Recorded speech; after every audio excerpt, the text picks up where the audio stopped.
All right, the upper bracket game 2 is kicking off now, and we're coming off the heels of a very, very fun game 1, and I'm expecting nothing less now, as with every team that wins, one less team, of course, gets the queue in now, so the world opens up a little bit as well. The different dynamic round to round will start to take its course. Here's Clix and Epic Whale, the fight that we definitely want to hone in on here for this Major 2, and Epic Whale landed on in bodied and fully finished here by Dragon.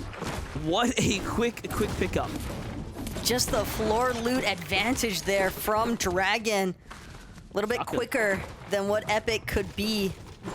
A very well-studied drop for sure for Poppy and Dragon, as now they're going to be on the hunt for sure. Try and pinpoint where exactly Clix has snuck off to, but this could be an opportunity. Clix could always look to make the comeback, try to grab Epic's reboot card and just bail out from this position. Taking the 2v1 this early on, even if you're successful, he still has to spend time anyway going towards reboot van, so it might just be better suited for Clix at this point to just full retreat, forfeit the drop, try to make use of maybe some of the outskirts, but Clix has managed to get full shield. He's got the sneak up potentially onto Poppy. Sees him building overhead. Poppy gonna catch wind. Clix with the first shot to connect. Poppy immediately trying to ditch the top of this mansion, but now it's gonna be Clix. He realizes he's got this duo separated enough. The 1 versus 2 could be a real opportunity here, but Dragon with the bite back. And one more time, Clix finds himself on the verge of his Lobby 2 ending. I was going to say, that's a dead end, and Clix recognized that really quickly. You saw how quick he turned around there and ran up, and this is so unfortunate for him to start running out of actual material here, but it seems like he's managed to reposition himself just in a good enough spot to get towards Epic Whale's card here, and I appreciate the fact he was willing to stick around for it. And had Clix just boxed that player up a little bit sooner, he might have actually 1v2'd. Really great play from Clix, and this is the sniper in hand. You can see how much confidence he has with just that one item. And his loadout's starting to upgrade all the way here. He's got a better shotgun now as well, so confidence surging here for Clix. The only thing he really needs is a little bit more mats. Poppy, same mentality. Trying to get some mats built up as well. Clix with a quick escape though, out the window. Just so many different ways to actually run around this mansion, but Poppy must have been on the lookout. He definitely lets Clix know, yeah, we're definitely still coming, buddy, but both sides run out of mats. I like this though from Poppy and Dragon, the way that they've split. They're looking to cut off both of his escape routes, whether he goes high or low. Clix has no other option but to fight here. Yeah, and Clix has run out of mats, the other side's run out of mats, and that's another great tag with the shotgun. And Clix is just ready for every angle so fast on the draw here, and then a miraculous find with the chug splashes there. You know they're hearing that as well, and that's gonna be, again, another setback for the duo that's hunting him down. Clix is just not going out without a fight here. Both sides get to reset now and get their HP back up. And this is an intense battle right now for Clix to try to clutch up here and save Epic Whale. I don't know if he even got the reboot card at this time, I'll be honest, because Clix, in theory, if he's did manage to pick it up, I mean, he could get out of here, right? He could, but sometimes it's about sending a message at DF. And the other note of consideration is, sure, Lavish Lair, it might not have Oscar, it might not have that mythic Frenzy Auto anymore and the benefits that it did last Major, but at the same time, a lot of the resources that are available at this POI have already been so split and looted out in general just because of the fight and the duration of that fight. I mean, both sides just trying to use everything they could get their hands on. Clix does appear to now be trying to make a move for that reboot van, but it is unfortunate for Dragon and Poppy Blast especially that they weren't able to just outright claim Lavish Lair, because with Clix escaping, if he makes it to that reboot van, I wouldn't be surprised if they pay a comeback visit. Yeah, but like you said, I mean, that place is gutted. They took all the heals they were used in that drawn-out fight. So we hop on Aiden Hound right now, just eyeballing the team here. Dukes and Miro looking to do the same. Over at the Grim Gate, we have Monkey and Evil Pops right now. Okay, bit of a fight seems to have drawn out here. You can see Flappy's HP low. He's gonna heal up. He's got no more heals left. He has no teammate either, so this is a back and forth engagement here. Grim Gate seems to be the messy drop of the day at the moment, as even now, Pops and Monkey don't quite have a free pass just yet. Reciprocal and G Monster eyeing up the situation right now, deciding if they want to jump in. On the other side of the map, you have Kanata lurking around here with Cooper, of course. And they have control of the bunker too, so look at that. Yeah, definitely expecting Kanata and Cooper to essentially base up around this bunker. Pretty high odds that one of the teams, whoever the surviving team is from Grim Gate, it's like a cycle at this point. Almost feels like a factory assembly line. It's just one team gets elim, one team comes in. It's never ending, just about, for that off-spawn battle over that aspect of agility and the Mythic Gatekeeper shotgun. But Kanata and Cooper, they're definitely looking to be prepared potentially for that bunker. If not, maybe to just outright third party at Grim Gate. Might as well join in on the fun. Visuals in a whole world of hurt here currently outside of Rebel's Roost, dealing with Vorteca and Crisp, and both of these teams definitely got their battle scars on currently, and that could be a prime opportunity for Sandler and Block to take full advantage of. You can see them already kind of poising up on one of the hills just outside of where this engagement is initially taking place for Vorteca and Crisp. Chug Splashes, though, that's going to be the last of them expended by Vorteca. The waterbending Mythic, though, definitely doing a decent job at keeping Sandler and Block at bay.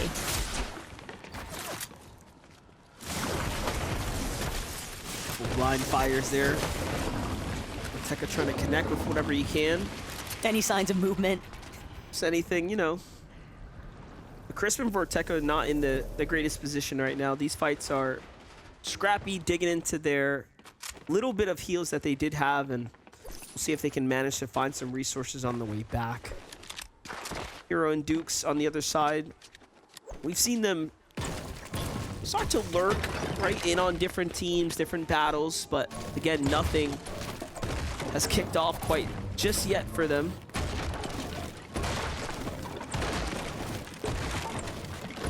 The other note for that is Miro and Dukes also pretty tough spot. We saw Miro in the last lobby running it down as a solo before Ritual put him out of his misery, essentially. And on the other side of it, though, Aviv and Chubbs, the duo that's contesting, or potentially contesting, Dukes and Miro, by the looks of things, are not really fighting each other directly at their split, but we saw Aviv and Chubbs all the way in the end game. They had a pretty deep run, and so some adjustments definitely need to be made on Miro and Dukes' side of things. Maybe if they're not fighting that immediately with Aviv and Chubbs, they look to get a little bit more aggressive at the starting point, but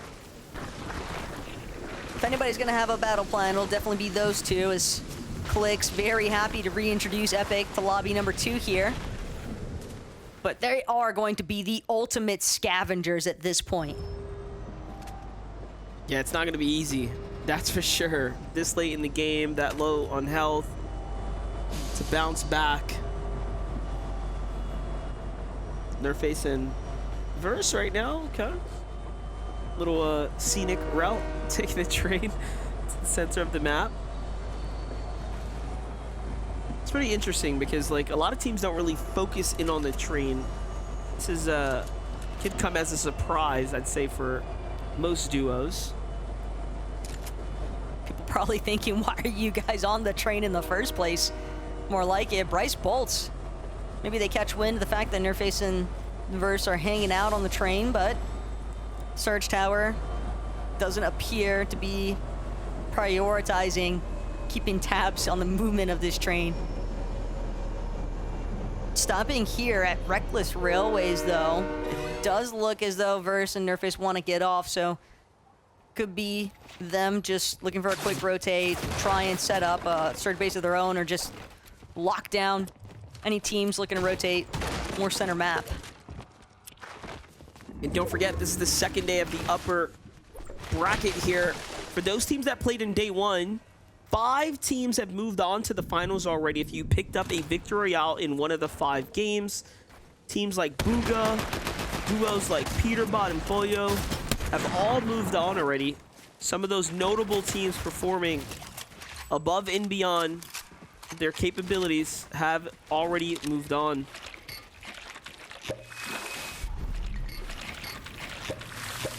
And even today, we saw Chance and Aaron secure the Victory Royale for the first lobby. That's right. A team that came from a lower bracket run. And they're the first ones out here today, and that's going to be a huge benefit as well for Shore and Sprite potentially, because keep in mind, over at Snooty Steps, they were originally conned by Chance and Aaron, but there is a chance that another team could possibly look to rotate in that gap where Chance and Aaron have departed over at Snooty. But right now, it is all about Pars and Baka and whether or not they can actually successfully cut off some of these other teams that are rotating a little bit later towards the edge of zone. Just outside of Pleasant Piazza, Pars definitely giving a lot of grief to these teams that are trying to glide in currently. The water-bending Mythic, easily one of the best items for trying to abuse players in the sky. Yeah, see, Tag just came in from the left side, and now the focus is on him.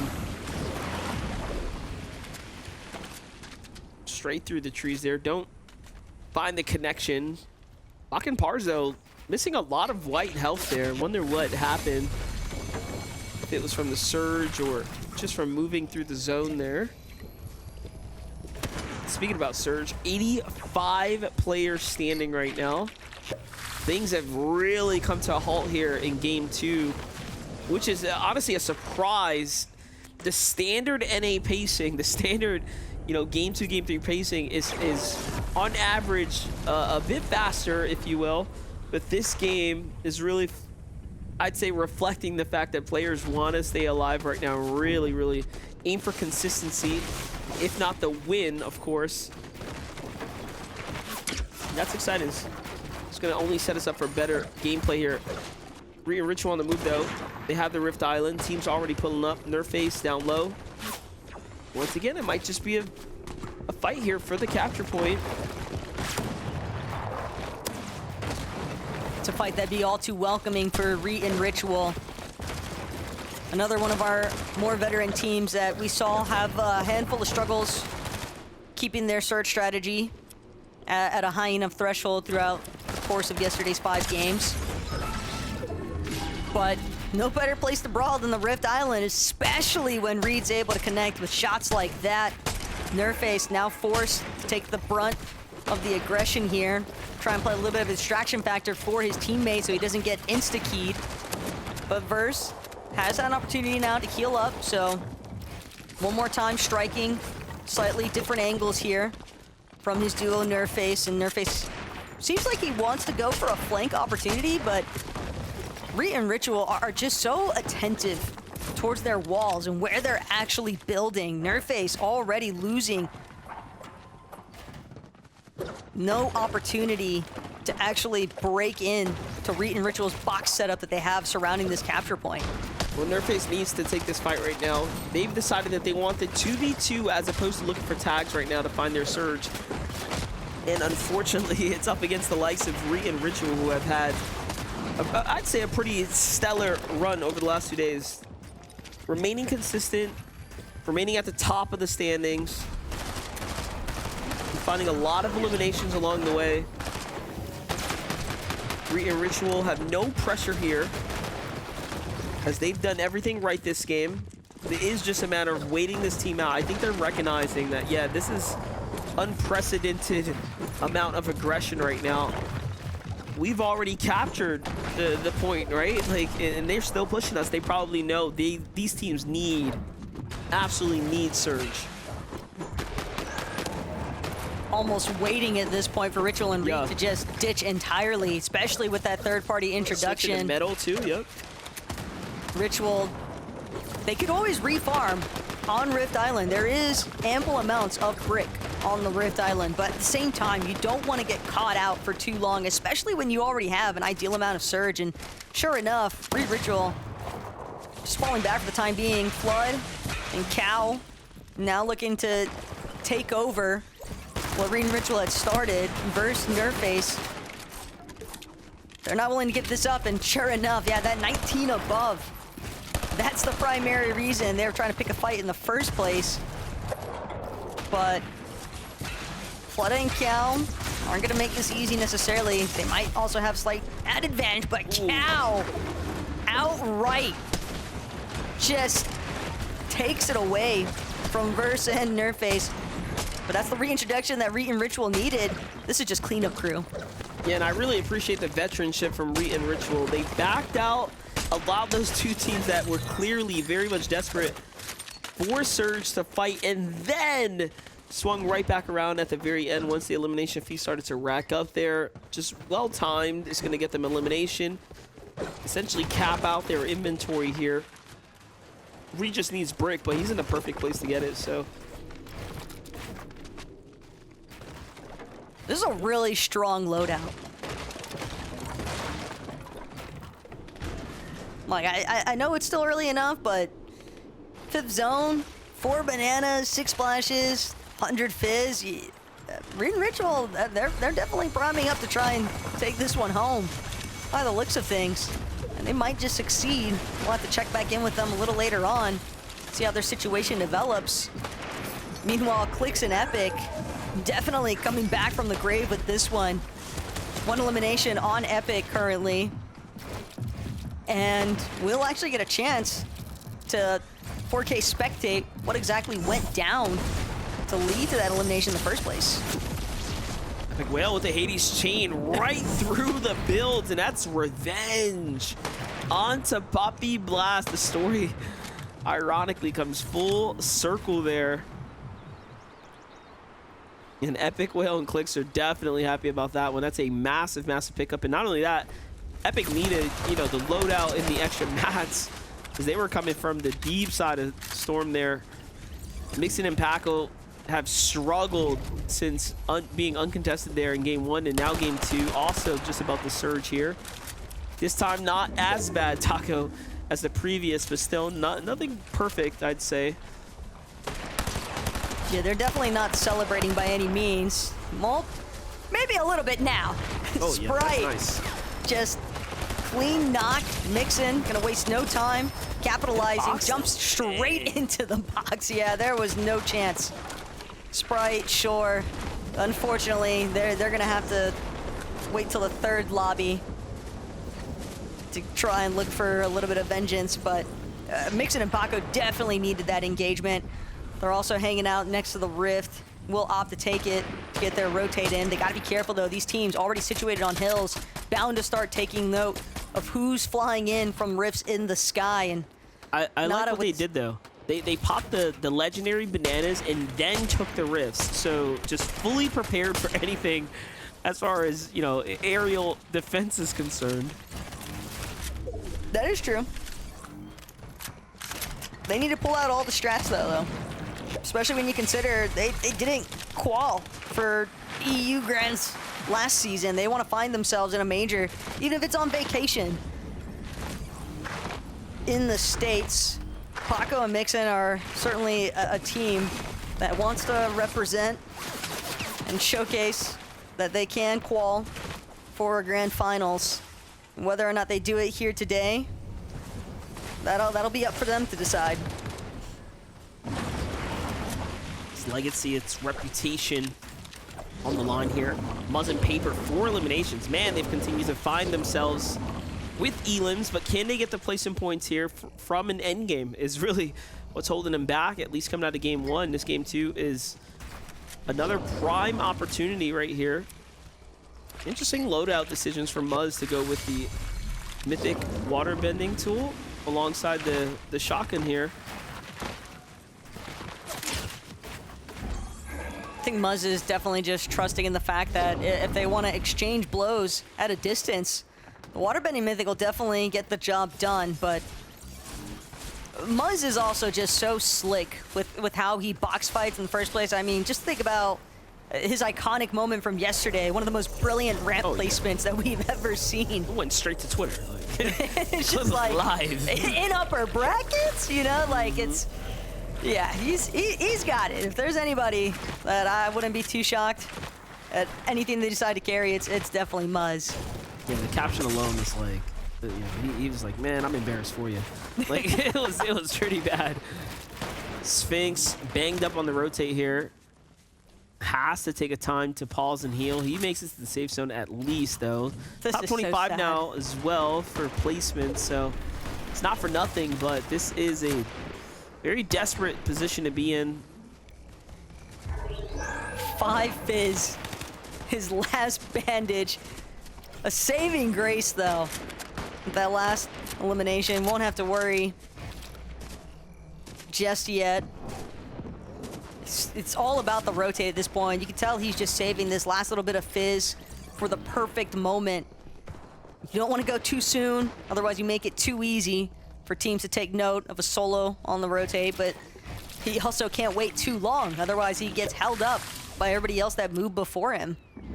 But it does appear as though he's got a little bit of isolated turf, so he's just going to use some of these pre-existing builds. He might have just walked straight into Chubbs and Aviv's line of sight, but no. The train tracks, look, I like barely. It. That sky cam really gave us the vision there for a second. Blake and Macwood on the move right here. 0 elims this game, much different story than the previous one, but Macwood is hurt right now, find himself tagged up on the rotation here. And they were almost to safety, but still have a bit of a stretch to go. Here's the final cut. Nicely done for Blake and Macwood now.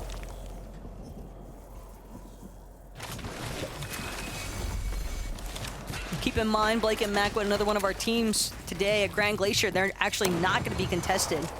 And it does seem as though it's boding a little bit well for them. Back-to-back lobbies, and we've seen them in the end game, so it's all about whether or not they can keep things rolling. But they did have ample amounts of shield.